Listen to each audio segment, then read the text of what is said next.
গোটা গোটা ডিম ভাপা তো প্রায়শই খাওয়া হয়ে থাকে। আজকে বানাবো একটু অন্য স্বাদের ডিম ভাপা। প্রথমেই একটা বাটির মধ্যে কিছুটা জল নিলাম। এবার এই জলের মধ্যে স্বাদ মতো লবণ দিয়ে দেবো। এই লবণ দিয়ে জলটাকে কাঁটা চামচ দিয়ে ভালো করে একটু লবণটা গুলে নিলাম।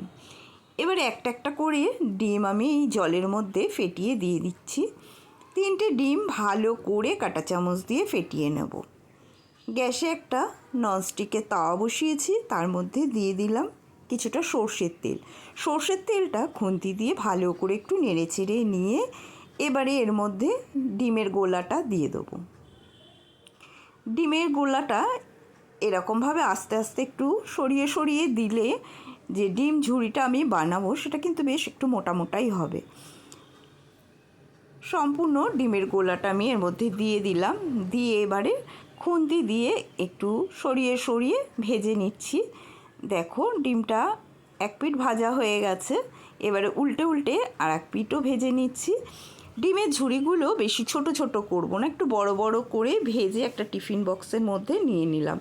এইদিকে মশলার জন্য নিয়ে নিয়েছি সাদা তিল, পোস্ত, আর যেহেতু ভাপে একটু সর্ষে না দিলে ভালো লাগে না, সেই জন্য খুবই সামান্য একটু সর্ষে দিয়েছি। সর্ষে খেতে আমাদের ভালো লাগে না, সেই জন্য খুব সামান্য একটু সর্ষে দিলাম। প্রথমে মশলাটা গুঁড়ো করে নিয়েছি, এবারে এর মধ্যে দিয়ে দিলাম 2টো কাঁচা লঙ্কা আর সামান্য একটু জল দিয়ে মিহি করে পেস্ট করে নিয়েছি। ডিমের ঝুড়ির মধ্যে সম্পূর্ণ পেস্টটা ঢেলে দিচ্ছি।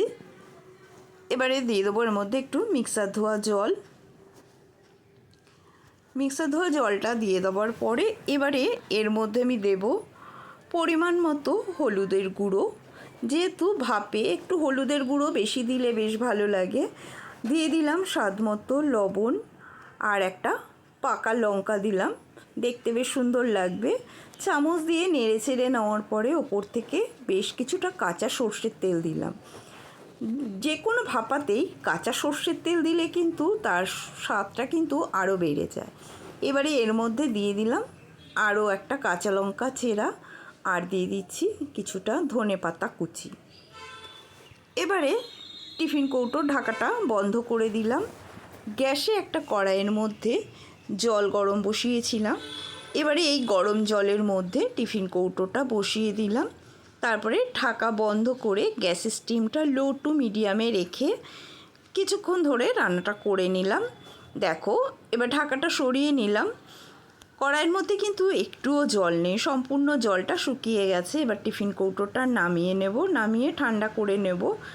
নামিয়ে ঠান্ডা করা হয়ে গেছে। এবারে টিফিন কৌটোর ঢাকাটা যেই না খুলেছি, কি সুন্দর গন্ধ বেরিয়েছে। এই গন্ধেই পুরো জিভে জল চলে আসে, এতটাই ভালো লাগে এই ডিম ভাপা। রেসিপিটি বন্ধুদের আশা করি ভালো লেগেছে। ভালো লাগলে কমেন্ট করে অতি অবশ্যই জানাবে।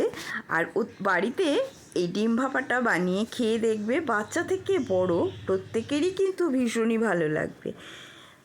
থালার মধ্যে গরম গরম ভাত বেড়ে নিলাম, তার উপরে দিয়ে দিচ্ছি আমি ডিম ভাপাটা। ডিম ভাপা দিয়ে এবার ছেলেকে খেতে দিলাম।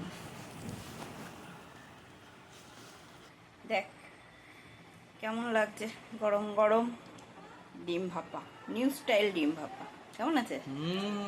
হেভি হচ্ছে তো, দারুণ আছে। হ্যাঁ, আজকে ভাবলাম এরকম ভাবে একটু বানাই। গোটা গোটা ডিম ভাপা তো করেইছি, একটু এরকম ভাবে ডিম ভাপা করে দিলাম। ভালো লাগলো না? সত্যি খুব ভালো লাগছে। তাহলে খা। টাটা।